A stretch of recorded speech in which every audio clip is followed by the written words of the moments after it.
Hello, guys. Since people requested me to review Mr. Agurin, I'm gonna do so, and I'll be watching his game in Korea that he got an honor from Showmaker. So let's see actually how he gets to it, right? And honestly, the first thing I want to start with is that I think people don't give him enough credit for his playstyle. Because honestly, I've played against this guy for years, and honestly, watching his gameplay now, having played against him, everything that I thought about, it all just makes sense how he plays as a player, right? And I think that the reactive versus proactive meme is kind of funny, but there's so much more than reactive jungling or proactive. And first of all, I don't think that exists. I just think it's a good or bad place. And a lot of fundamentals, I'll be breaking down what he does and what other people are not doing and what makes him unique compared to different people. And there's so many things that I don't hear anyone mention, or maybe people have mentioned, but I haven't seen it. But I'll get to it, okay? So, first thing first, I think that the core question you have to ask yourself first, what makes a good jungler, right? Like, what actually makes a good jungler? And one thing that I think that is not being highlighted enough at all, which is that Agurin is very, very assertive. He's not a beta player. When someone is pinging him, yo, help me here, do this guy doesn't give a shit.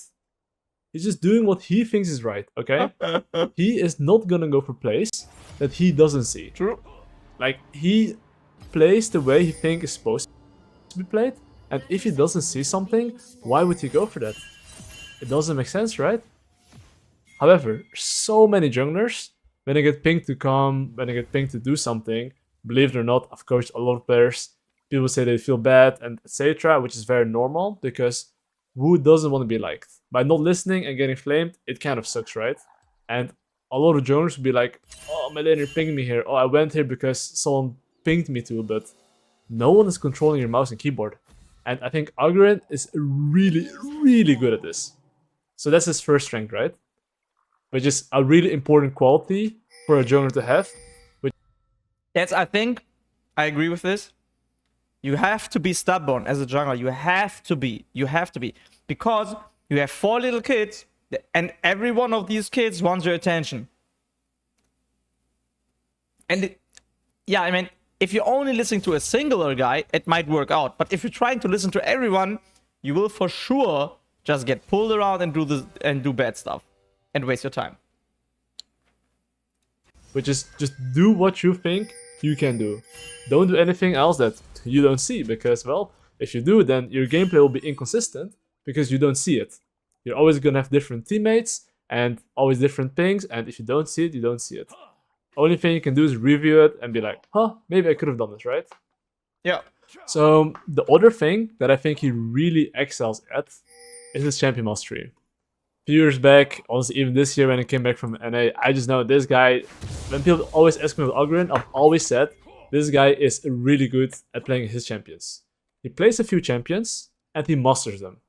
And I think as well, because he plays few champions, he's able to focus more on the fundamentals. And in jungling especially, it's not that much micro. It's actually a lot of decision making, and I think junglers need to have the most important decision making. They decide the most.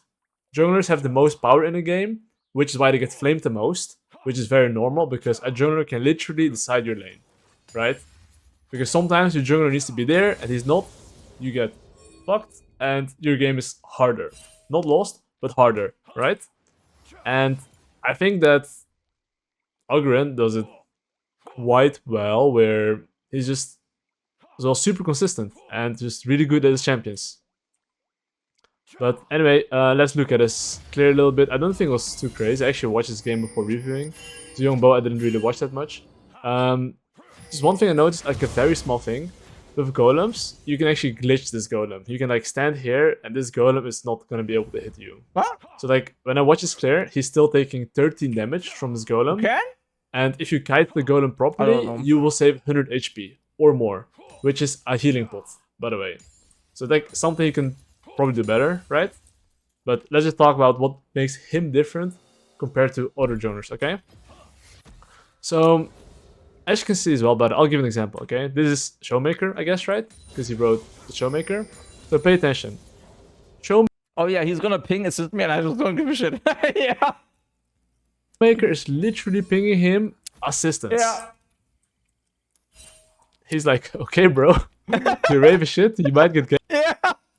Yeah. Exactly. I don't give a shit. ganked. I don't care, dude. I'm gonna keep farming, you know? He's just pinging question mark. He might be bot side, right? This is someone Agurin respects a lot, right? And he's not going mid lane when he's pinging assistance. Let's say you are a master player and you get to play with Faker or something, okay? You'd be like, oh, Faker's pinging me to come. I'm gonna come and I'm gonna help him. But you don't even know why. Then don't do it. And even though Agurin has huge respect for him, he's not coming and he's getting ganked. And just saying, I think that if they played better, okay, he was dead. Like, this guy is for sure dead on my screen. Like, he just dodges both abilities and yeah, just good job to this fucking insane mid laner, right?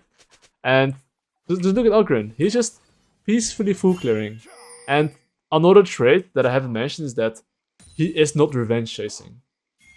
I mean, revenge chasing is the term that I like to use, which is that, let's say that Talia is getting a play of bot. Instead of like skipping his camps, okay, some junglers will like drop their camps or let's say they run all the way from wolves and try to like make up for the play. I don't see Agurin making up for plays. He doesn't try to. This way, he can keep a very good tempo and be ready the next time there's an opportunity. And he's really consistent with this. I don't see him often running around the map, trying to make up for things, trying to like, you know, like trying to get something when it looks difficult, right? And jungling is all about efficiency and being at the right place at the right time and be ready for when people are inting, right? And why I think his... I can't focus. I'm not gonna say reactive jungling because it's too funny, but like, that's why his playstyle is working, is because in solo queue there's so many opportunities and he's able to capitalize on those because he has, and by that as well, just saying, I'll just scroll a bit further, but just look at Jarvan CS. A Jarvan, not even a Karthus, has more CS than the best players in the world as a jungler. Does it make sense? And he got 3 kills? It does not make sense, right? But this guy averages 7 CS per minute or something on Jarvan, and okay, I'm just watching later. It's so consistent. And a lot of junglers, right, what they would do instead, they would actually go for a gank, then it doesn't work out, they go back to farming. So, 2 things. Their camps are not recycling, okay? And when their camps are not recycling, in general, if you haven't taken your camps, I hope that enemy team can count camps. They should know that he still has his camps up. So at that point, he becomes very predictable. And here's the thing with Agurin is that, think from enemy perspective, right? Like, this guy's not showing anywhere at all, almost never. And that is more annoying to play than a jungler that tries to go for ganks that are not high probability. He shows himself, he makes himself like so predictable, right? And oh, one small thing as well, actually very important thing. I think everyone knows this. I have not seen a bigger Drake enjoyer than Agurin. Yeah, that's true. This guy is, I legit call him CEO of Drakes. This guy is actually CEO of Drakes. And here's the thing. It is a very good thing. Do you know why? Few things. By taking Drakes, if you fall behind, you get to scale.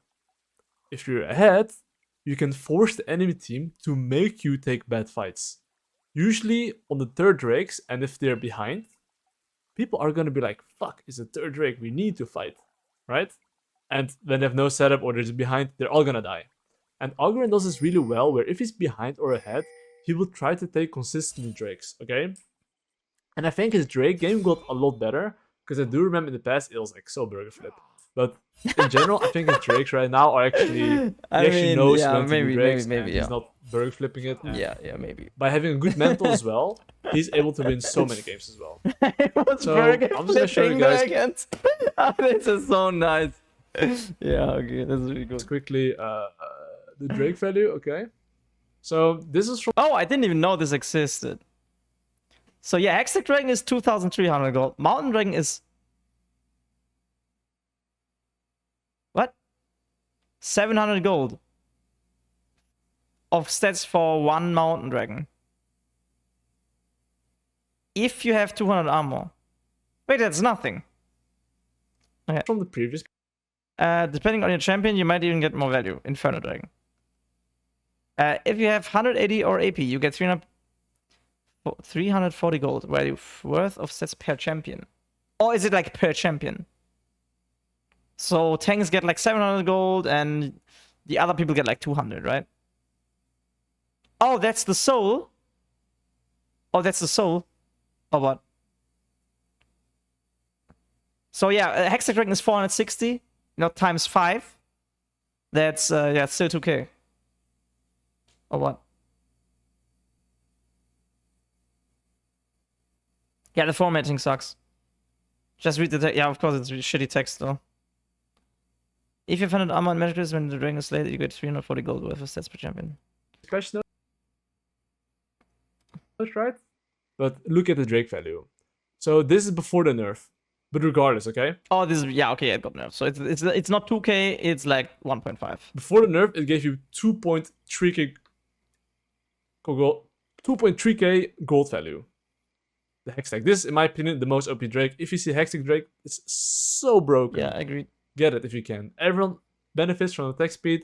Everyone benefits from ability haste. And I can tell you in a game, it's so OP, okay? Yeah, guys, this is what I'm saying. Every time you get a Hextech Dragon, you get a Pentakill. You instantly get 5 kills. Okay. So, Mountain Drake, and there's like Infernal Drake, depending on how much gold you have. But there's as well the Cloud Drake, which I'm just reading it real quick. You get around 550 gold. Wait, really? Cloud Dragon is that much worth? I mean, I guess you can't really count movement speed as a gold value stat. But I didn't even know that's like 2,000 gold worth.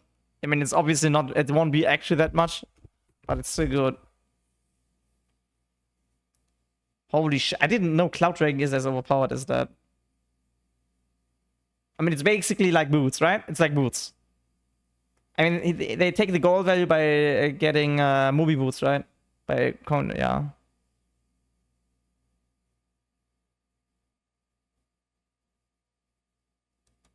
That's for one player, I believe. Multiplied by 5, you have 3k gold value apparently. The formatting is so shit though. Why is Cloud Dragon here and the rest dragons are here and then it's not even good? Maybe it's 2.5k, which is still fucking broken. Just saying, it's still a huge. Even if it's like only 1.5k, it's still broken. It's still broken. Okay. Because Cloud Dragon is also one-shottable. This is something that he does pretty consistently as well, right? And that will give him like a huge advantage that's not being seen. And it's something that's very underrated. And there's like so many small things combined, which makes him very like just a good player, right? And pay attention as well to his tempo overall, okay? So this guy is just, okay, he just took the Drake. Pay attention, okay? He took the Drake. So personally, how I see jungling, and I think he sees the same way, which is that as a jungler, you farm. You farm till something or an opportunity presents. You don't have to force it, because opportunities in solo queue are gonna come no matter what. Wow, that's so reactive of him. No matter what, okay? So you just keep farming till you see an opportunity. If there's no opportunity, you just play for the objective that's spawning. Usually, if you have a stronger and you took your camps and you based, you either take the objective or they fight you. So either you take it or you kill them or you get killed. But usually if you go for an objective, that means that you're stronger, right? Which means that you can fight it. And you're confident that if they come, you're gonna kill them. So one thing that I think he does really, really well is he always keeps a really good tempo and base timers for the objectives. And that way he's always gonna get something. I think really good jungling is like, you play for an objective, and if the enemy team has to come, they're gonna get killed. If not, you get something. If you're behind, you go trade, right? You don't have to feel pressured to do something. Opportunities are always gonna come, okay? And I think really good junglers know how to make the enemy team come to them. So let's say he plays for the Herald or Drake. Yeah, good junglers make enemy come. Correct. They come to them, if not, Drake on. Let's say he plays for bot tower. He knows how to play for bot tower to make the enemy jungler sit on bot, and if he doesn't, then their bot lane is gonna get dove, okay? And a lot of these small things is what makes someone a good jungler. And when Kenny was regarded as the best player in the world, throughout, everyone thought he was the GOAT, I thought he was the GOAT, I watched all his VODs, I watched his solo queue, I watched everything, and it's very Same. similar playstyle. Same. You farm till something happens, if not, keep farming, and every single jungler in general scales pretty well, I would say. Unless you're playing, even if you play Sejuani, these champs become, I don't know, they become Sign or something. They become so tanky, even if you farm on those champs. Like, when people say, okay, when should I actually gank? You only gank if you can kill someone. If not, keep farming. And depending on which jungler you play, there might be a higher probability. I mean, this is not something that's completely correct, right? You can also do something else other than farming. You can like, it's a play to just zone someone from CS. It's a play to just keep a freeze. It's a play to, you know, do something else. But yeah, in general, this is what he means, I think. Thank you, Relaxo. Ability of your gank working, but regardless, the core of every single jungler is you keep farming, okay? And I just think he does it super well. So pay attention. Okay, he's killing this guy, he kills the mid lane tower. And one thing, I'm not even explaining that much how he's playing at the moment, but all the things that I'm explaining, right, is what makes him a good jungler. Like, after you've heard me talk about this and you watch his gameplay, you'll see it over and over, what I'm mentioning, okay? But let's now pay attention a bit to his gameplay, okay? So, one thing that he did very well, I think he just took the Drake previously. It was like another timestamp. I think it was like, I was like here, I think. Oh, just pay attention, okay, as well. So, most Jarvan players here, okay? They would insta EQ here, okay? But this guy's ultimate and flash. So this guy is not using anything. He knows he still has flash. I think. I'm pretty sure. Yeah.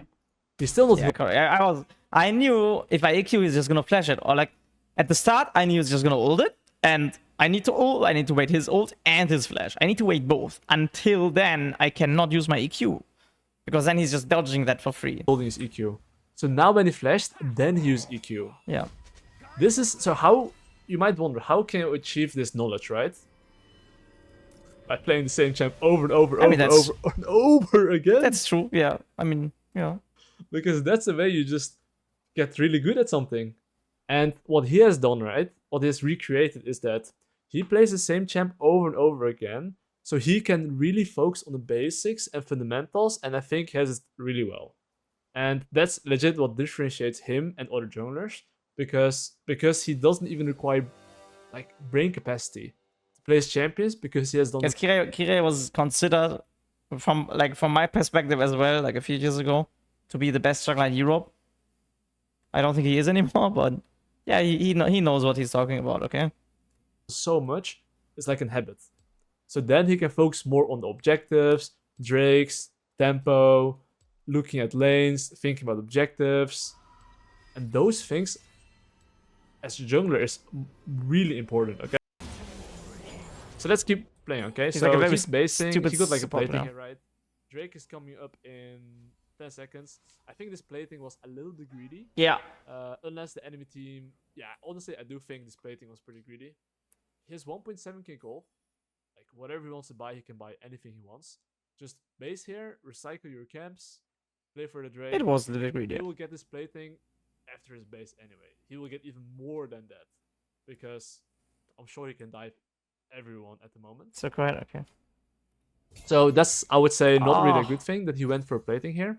He could have, if he wanted to, recycle his camps earlier and then do the Drake. And then he could actually instantly play in enemy jungle and play mid into bot lane. And if Talia has not bot lane, their bot lane is gonna dive. If Talia has a bot lane, then, well, their mid lane, I mean, mid lane is down here anyway, right?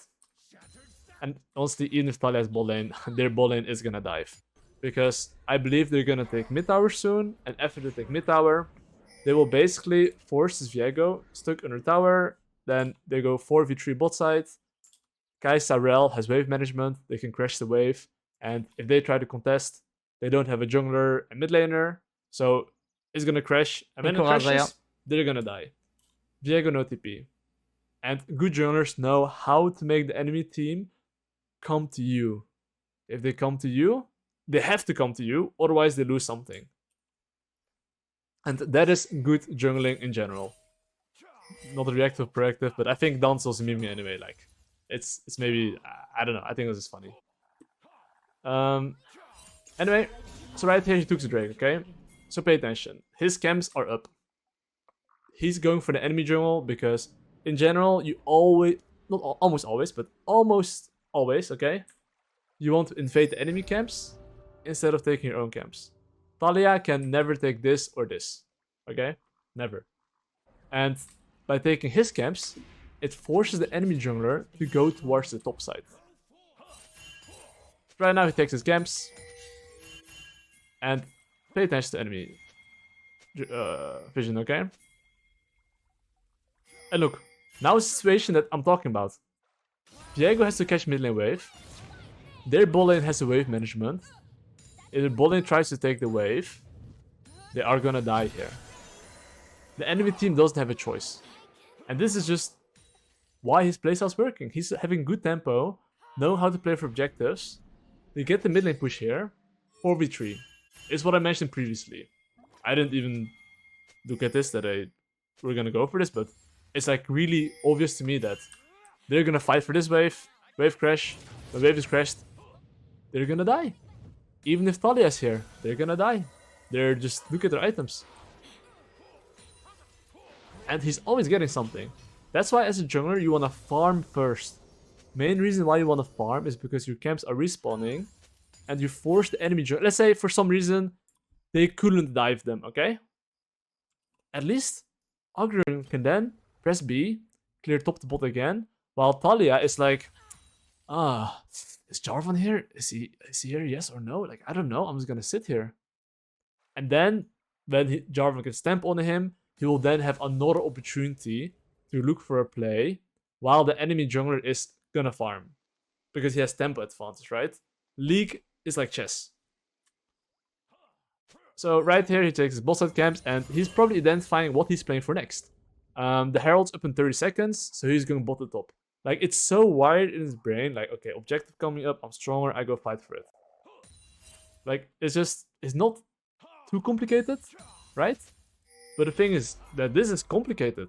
If you're not good on your champion, and you require brain capacity to pilot your champion, and let's say in general you don't know what the right play is, it is difficult, right?